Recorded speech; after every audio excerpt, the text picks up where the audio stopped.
দেখুন, ডিজিটাল জগৎটা আমাদের জীবনকে যতটা সহজ করে দিয়েছে, এর মধ্যে কিন্তু ঠিক ততটাই বিপদও লুকিয়ে আছে। আর এই বিপদগুলোর মধ্যে খুব সাধারণ কিন্তু ভয়ঙ্কর একটা ফাঁদের নাম হলো ফিশিং। তো চলুন আজকের এই বিশ্লেষণে আমরা একটু গভীরে গিয়ে দেখি এই ডিজিটাল প্রতারণার ফাঁদটা আসলে কিভাবে কাজ করে, আর সবচেয়ে বড় কথা, এর থেকে সুরক্ষিত থাকার উপায়টাই বাকি।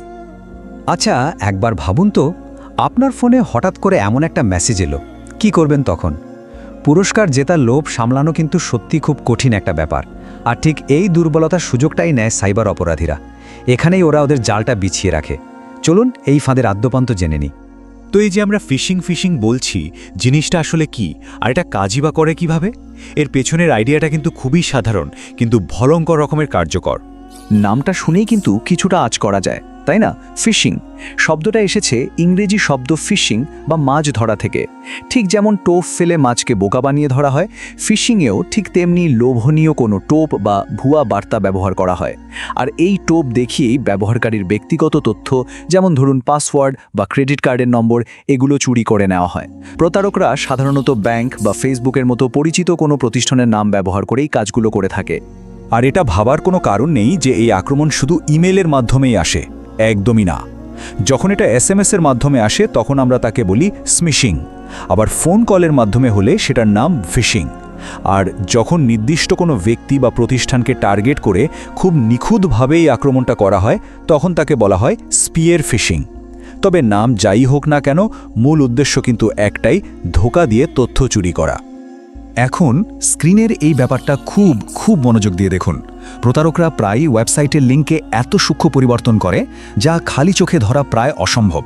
খেয়াল করুন, আসল ফেসবুকের ঠিকানায় ও আছে 2টো, কিন্তু নকল ঠিকানাটাতে দেখুন 3টাও। এই সামান্য একটা পার্থক্যই কিন্তু আপনাকে আসল সাইটের বদলে একটা ভুয়া ওয়েবসাইটে পাঠিয়ে দেওয়ার জন্য যথেষ্ট। তাহলে আসল প্রশ্নটা হলো, এই প্রতারণা আমরা চিনব কিভাবে? চলুন এমন কিছু সাধারণ লক্ষণ দেখে নেওয়া যাক, যেগুলো আপনাকে একটা ফিশিং মেসেজ বা ইমেল দেখা মাত্রই চিনতে সাহায্য করবে। প্রতারকদের সবচেয়ে পুরনো আর কার্যকর কৌশল হল ভয় দেখানো। মানে এমন একটা জরুরি পরিস্থিতি তৈরি করা যাতে আপনি ভাবার সময় না পান। ওরা এমন বার্তা পাঠায় যা দেখে মনে হবে এখনই কিছু না করলে বিরাট ক্ষতি হয়ে যাবে, যেমন আপনার অ্যাকাউন্ট ব্লক হয়ে যাবে। এই ধরনের মেসেজ পেলেই আমরা ঘাবড়ে গিয়ে হুট করে লিঙ্কে ক্লিক করে ফেলি। তাই তাড়াহুড়ো না করে মাথা ঠান্ডা রেখে ভাবতে হবে। আরেকটা খুব বড় আর সহজ চিহ্ন হল বানান বা ব্যাকরণে ভুল। একবার ভাবুন তো, কোনো নামকরা বিশ্বস্ত প্রতিষ্ঠান কি তাদের আনুষ্ঠানিক বার্তায় এমন ভুল করতে পারে? কংগ্র্যাচুলেশন, ইউ উইন প্রাইজ, এই ধরনের অদ্ভুত বাক্য দেখলেই সাথে সাথে সতর্ক হয়ে যেতে হবে।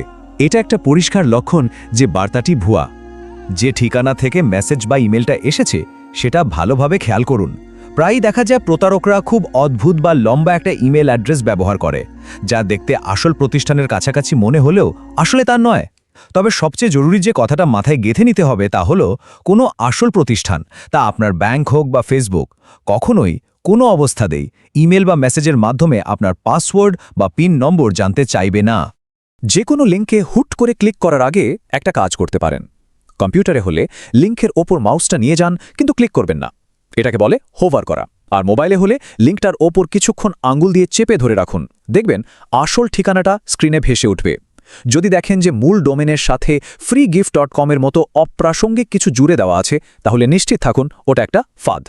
তো বিপদগুলো তো আমরা চিনলাম, এখন কথা হচ্ছে এগুলো থেকে বাঁচার উপায় কি? চলুন এবার নিরাপদ থাকার কিছু একদম সহজ কিন্তু দারুণ কার্যকর পদক্ষেপের কথা জেনে নেওয়া যাক। দেখুন, সবচেয়ে বড় সুরক্ষা হলো নিজের সচেতনতা। যে কোনো লোভনীয় বা ভয় দেখানো মেসেজ পেলেই হুট করে লিঙ্কে ক্লিক করা থেকে নিজেকে আটকাতে হবে।